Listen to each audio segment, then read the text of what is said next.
عرب نے مل کے 3 دفعہ اسرائیل سے جنگ لڑی ہے, تینوں جنگوں میں شکست ہوئی ہے, اور وجہ شکست کی یہ ہے کہ پیچھے امریکہ سپورٹ کر رہا ہے. تو کیونکہ اسرائیل سے لڑنے کا مطلب ہے کہ امریکہ سے لڑائی, اس وجہ سے شکست ہو جاتی ہے. تو وہ 3 دفعہ لڑ کے بیٹھ چکے ہیں, اب کیا کریں ہم.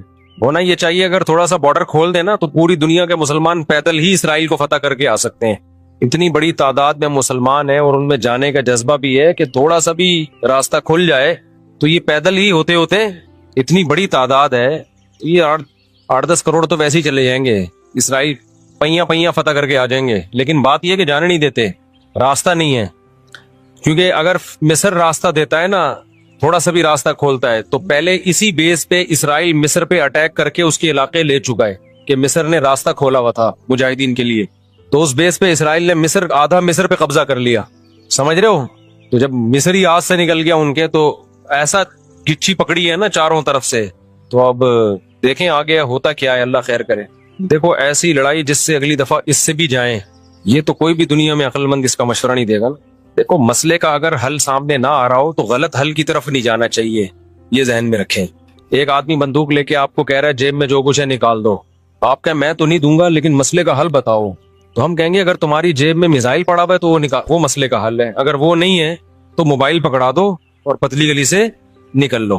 تو ایسا کام کرنا جس سے لینے کے دینے پڑ جائیں وہ تو نہیں حل ہے نا. تو ایسے موقع پہ دعا ہے, اور کیا ہے, بد دعائیں ہیں, دشمن کے خلاف بد دعائیں ہیں. کسی کے پاس راستہ ہے جانے کا تو جائے, 100 دفعہ جائے, اناؤنس کرے کہ یہ راستہ ہے, یہ یہاں سے نکل آیا ہے راستہ, تو سب پہنچ جائیں گے. ایک چیز اصولی طور پہ یاد رکھیں, جو چیز اختیار میں ہے اس میں انسان کمی نہ کرے, جو اختیار میں نہیں ہے اس کے بارے میں سوچے نہیں. اس سے ٹینشن کے سوا کچھ بھی حاصل نہیں ہوتا. کیونکہ جب آپ ایسی چیز کا سوچنا شروع کرتے ہیں نا جو آپ کے اختیار میں نہیں ہے, تو ہمیشہ وہ کام کر لیتے ہیں جس کا پہلے سے بھی زیادہ نقصان ہوتا ہے, جس کا پہلے سے زیادہ نقصان ہوتا ہے. میری پالیسی ہمیشہ یہی رہی ہے ہر معاملے میں, جو اپنے اختیار میں ہے چھوڑو نہیں, جو اختیار میں نہیں ہے پڑھو نہیں اس میں. سمجھ رہے ہو کہ نہیں سمجھ رہے؟ اگر ہم اس اصول پہ اختیار کر لیں بہت سارے معاملات ہمارے ویسے ہی سیدھے ہو جائیں گے. تو لوگ جو بلا وجہ فنڈر بننے کی کوشش کرتے ہیں نا, ہم یہ کر دیں گے, ہم وہ کر دیں گے, وہ فنڈر گیری ہی ہوتی ہے. ایک یوٹیوب پہ اور بلکہ اس پہ ٹک ٹاک پہ ایک بندہ آ رہا ہے, لڑکا بڑے غصے میں بیٹھا ہوتا ہے, یہ مولوی کچھ نہیں کر رہے, اسرائیل میں یہ ہو گیا, فلانے جگہ یہ ہو گیا, یہ یوں نہیں کر رہے, یوں نہیں. میں نے دفعہ کمنٹس کر دیا کہ تو کیا کر رہا ہے بھائی بیٹھ کے, تو بھی تو کچھ کرنا. کہہ رہا میں اکیلا کیا کروں, یہ مولوی کریں گے تو میں کروں گا. بھائی یہ مولوی تو کچھ نہیں کر رہے. وجہ اس کی یہ کہ مولوی کہتے ہیں ہم کیا اکیلے کیا کر سکتے ہیں, گورنمنٹ جب تک نہیں کرتی. تو جو دلیل مولوی دے رہے ہیں وہی دلیل آپ بھی دے رہے ہو کہ یہ مولوی چونکہ نہیں کر رہے تو میں اکیلا کیا کر سکتا ہوں. تو بات یہ کر آپ بھی نہیں رہے. یہ باتیں کرتا ہوا وہ اچھا لگتا ہے جو میدان جنگ میں جا رہا ہو, لڑ رہا ہو, اور دو بدو فائر ہو رہا ہو اور جہاد کر رہا ہو, اور کہہ رہے دیکھو مولوی کچھ نہیں کر رہے اور میں یہاں بم رکھ کے آ رہا ہوں وہاں پہ, تو شہید ہو رہا ہوں میں سب کے سامنے. جتنے اسکالر آ رہے ہیں مولوی یہ نہیں کر رہے وہ نہیں کر رہے, بھائی تم بھی باتیں ٹھوکنے کے علاوہ کچھ بھی نہیں کر رہے ہو. تو مولوی وہ باتیں نہیں کر رہے جو تم کر رہے ہو, اس لیے کہ ان کو پتا ہے باتیں کرنے کا فائدہ نہیں ہے. تو کام وہ کرو جو کر سکتے ہو.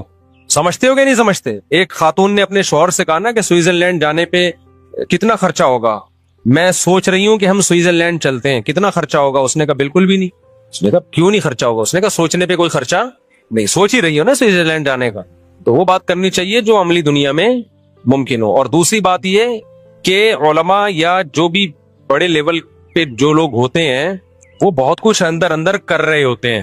وہ پرلے درجے کے بے وقوف ہوں گے اگر وہ عوام کو بتا کے کرنا شروع کر دیں, بڑی حماقت کی بات ہوگی. بہت کچھ اندر اپر لیول پہ حکومتوں سے رابطوں کی کوشش ہو رہی ہوتی ہے, حکومتوں کو سمجھایا جا رہا ہوتا ہے, حکمرانوں کو حل دیے جا رہے ہوتے ہیں. تو یہ نہیں ہوتا کہ جو بھی کر رہا ہے نا کہ میں جا رہا ہوں آرمی چیف سے ملاقات کے لیے اسرائیل کے مسئلے پہ بات کروں گا, یہ میرا یوٹیوب چینل ہے آپ لوگ دیکھ لیں, میں جا رہا ہوں ٹاٹا, دیکھو میں اپنی ذمہ داری کیا کر رہا ہوں, پوری کر رہا ہوں. اسی طرح آرمی چیف کہے لوگوں میں جا رہا ہوں اسرائیل کے مسئلے پہ فلاں سے بات کرنے کے لیے, دیکھا آرمی زندہ باد. ایسا نہیں ہوتا. بڑے پیمانے پر جو گیم کھیلے جا رہے ہوتے ہیں وہ خفیہ ہی ہوتے ہیں, وہ عوام کو نہیں بتائے جاتے. تو بہت کچھ ہو رہا ہوتا ہے. اب سعودی عرب کا بادشاہ کیا کچھ کر رہا ہے ہمیں نہیں پتا, تو ہمیں نہ تعریف کرنی ہے کیونکہ ہو سکتا ہے وہ جھوٹی تعریف ہو, اور نہ ہم نے برائی کرنی ہے کیونکہ ہو سکتا ہے وہ جھوٹی برائی ہو. ہم نے چپ کر کے بیٹھنا ہے, اپنا جو ہم کر سکتے ہیں وہ کریں. کسی کے خلاف یہ کچھ نہیں کر رہے, وہ کچھ نہیں کر رہے, یہ یوں نہیں کر رہا, وہ یوں نہیں کر رہا, تو بھائی تو کیا کر رہا ہے؟ تو بھی تو یہی کر رہا ہے کہ وہ کچھ نہیں کر رہا تو یہ کچھ نہیں کر رہا تو وہ کچھ نہیں کر رہا, اور یہ تو بھی تو یہی کر رہا ہے. تو اس سے بہتر ہے کہ تو بھی کچھ نہ کرتا. کیا خیال ہے؟ تو اس لیے یہ اندر بہت کچھ. اب دیکھو جب بھی ہمارے یہاں اسمبلی میں کہ لا پاس ہوا ہے نا وہ ہوا ہی نہیں ہے. وجہ اس کی ہے کہ جب ہمارے ہاں اسمبلی میں بعض بڑے اچھے قوانین پاس ہوئے ہیں اسلام کے فیور میں, قوم کے فیور میں, وہ سارے قوانین وہ ہیں جو چھپڑ میں ہو گئے. علماء کی ایک جماعت ملی, وزیر اعظم سے ملی, اسمبلی میں موجودہ لوگوں سے الگ الگ ملاقاتیں کی, اس کو میڈیا پہ نہیں لائے اور آرام سے جا کے اس لا کو پاس کروا کے ملک کا قانون کا حصہ بنا. لیکن وہ قانون, وہ تحریکیں جو میڈیا پہ آ گئیں, دھرنے, یہ پاس کرو, یوں کرو, ہم یہ کر دیں گے, ہم یوں کر دیں گے, وہ کبھی بھی نہیں پاس ہوئے. وجہ اس کی ہے کہ مخالفین بھی اسی اسٹائل سے آ جاتے ہیں.